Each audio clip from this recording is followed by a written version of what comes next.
week one in the NFL leads to massive overreactions. Still to come, we're going to talk about the international games, and we are still going to give our extra points. But let's have some quick overreactions to week one. And I'm going to start off with, Phoebe, the Cincinnati Bengals.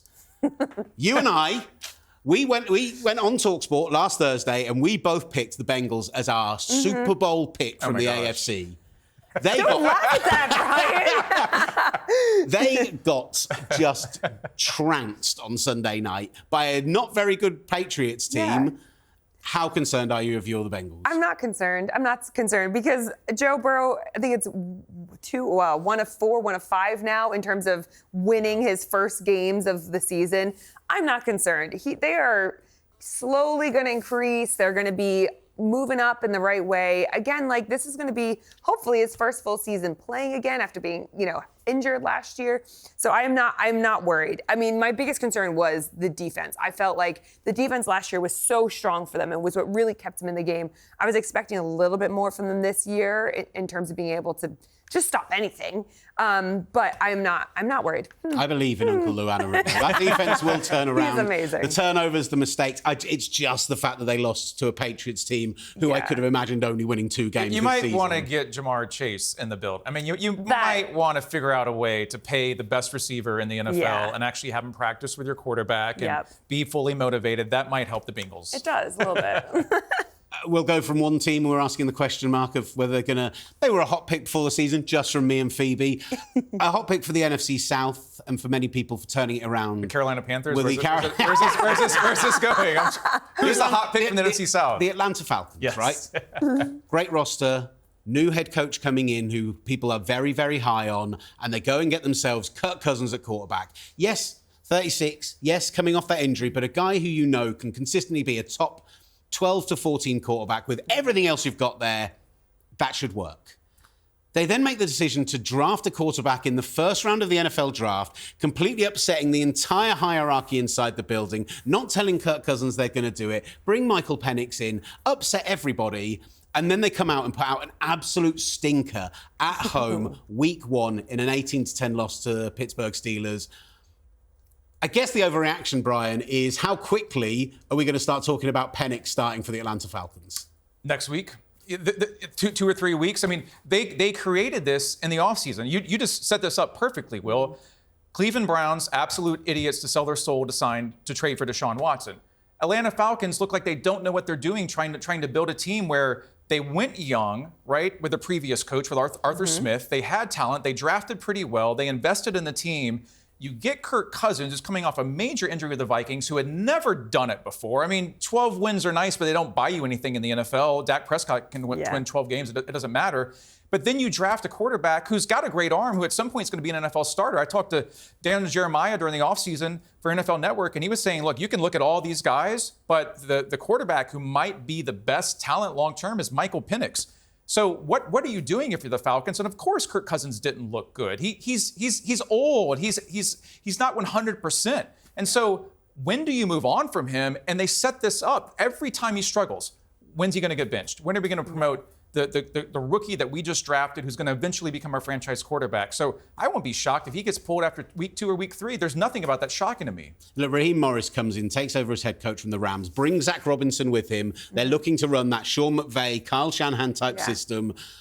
They need a quarterback who can be on the move. We obviously know Kirk Cousins can run the Kyle Shanahan offense. He's done it before. Yep. But if he cannot move in the pocket anymore, if his Achilles is completely shot... Well, it was all shotgun, then, right? Yeah, the whole game was shotgun. Yeah. They ran 0 play-action plays the entire game, despite having Bijan Robinson, one of the best running backs in football, in the backfield, right? So I would be massively concerned. I think Michael Penix, from my perspective, probably ends up starting games this season, which a lot of people talked about. Like, he's 24 years old. That's too old to be drafting him if you're not going to start him for 2 years. 26 isn't that old, guys. If he's starting in 2 years' time and he's a top 15 NFL quarterback, I think they're all right. Agreed. Phoebe, I'm going to ask you this final overreaction. Uh-oh. Because if I ask Brian, I know what the answer is. Oh, no. Are the Houston Texans the best team in football this year? Ooh, I mean, best team in football is a very strong opinion. But what I do like is I loved how they ran the ball. We expected them to come in and just be dicing up a defense through the air. They came in and ran more yards in one game than they averaged all of last season. So I think that's really promising. CJ Stroud is amazing. I think he's absolutely wonderful. I don't know if I can say they are the best team. So it's a no. It's a no. I'm sorry to heartbreak. If I had to say yes or Texans no. fans will not be happy with you right now. I know. They are convinced they are now the best team in the NFL, which I love. The biggest thing is the turnaround. Yeah. The fact that they have done this all in basically 1 year by hiring the right head coach in D'Amico Ryans, bringing him back, great for the city, great for the fan base, by getting lucky in the draft. They should have had the number 1 overall pick. Yeah. They would have taken Bryce Young. What a disaster that would have been. You have the CJ Stroud. It's all perfect. Nick Caserio has done an incredible job, and he inherited an absolute train wreck, disaster, garbage fire, and he's turned that entire organization around. So no, they're not the best team in the NFL, but it's Kansas City and Baltimore and the Houston Texans in the AFC right now. They've turned that all around in 1 year. That's one of the best stories in the NFL. So what we're saying is in your Super Bowl contenders this week, it's going to go the 49ers and then those 3 teams from the AFC you mentioned in that order. Because within this format, we don't get to talk about every game. We don't talk about everything we want to cover off. At the end of each show, we're going to be doing our extra point. You get a chance to have your thoughts quickly on one of the topics we've not managed to touch on. Keyword quickly. I'm going to kick that off with, we talked about Cowboys-Browns earlier. What we didn't address was, are we surprised Tom Brady was that bad, Phoebe?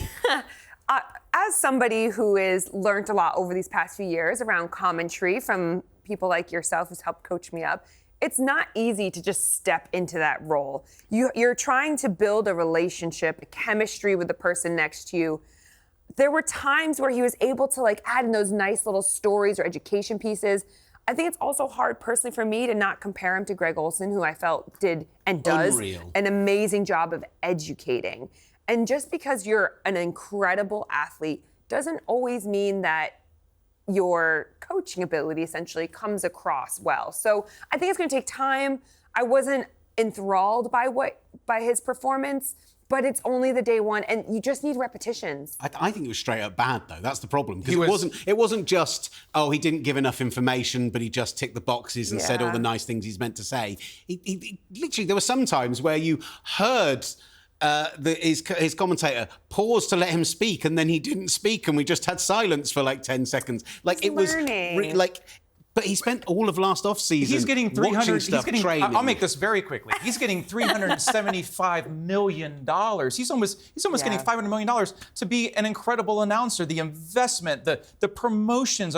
You're going to be that bad? I completely agree with Will. I thought Tom Brady was absolutely horrible. Tom, you want to talk about privilege? You want to talk about becoming an elite person and getting elevated when you don't deserve it? Tom Brady did not deserve that role at all. He looked like he had not prepared. He looked like he was not ready for the moment. He looked nervous, awkward silence. The whole game, awkward silence. And you're going to knock out Greg Olsen? Tom Brady should get benched for week 2. That's how bad he was in week 1. He will get better, but if you're going to pay him $375 million, he has to be better than that.